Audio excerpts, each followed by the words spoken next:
Magandang araw sa inyo. Ngayon nga pala, ipapakita ko nga po pala sa inyo ang ating mga naipong barya, no? Ito po yung ating mga araw-araw na napupulot sa tabing expressway. Yan.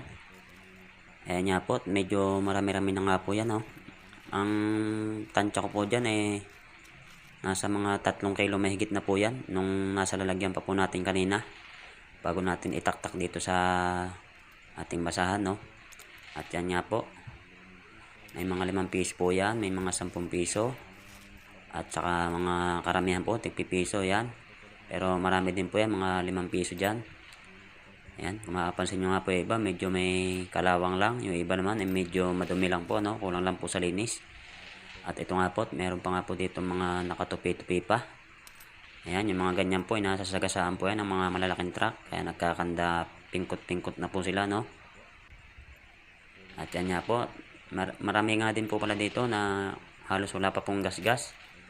Pero nakasama din po dyan, no? Dahil nga po yung ating mga napupulot po sa tabi expressway, ating laman po sinasama dito. Nilalagay lamang po natin yan sa isalalagyan tuwing uuwi po tayo ng hapon. At ito nga po pala, marami din nga po pala mga ganito, yung mga may mga itim-itim. Yung mga napupulot po natin ito, mga nakabaon sa lupa, no? Yung mga galing po sa agusan po ng tubig sa taping expressway. Yan, kaya medyo nangitim na po sila. Pero yan po konting linis lang ay maibili pa. Pero ito pong mga ganito na yan, may mga kalawang na po.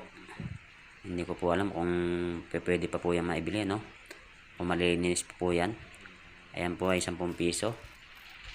At hanggang dito na nga lang po pala mga idol, no? Maraming salamat po.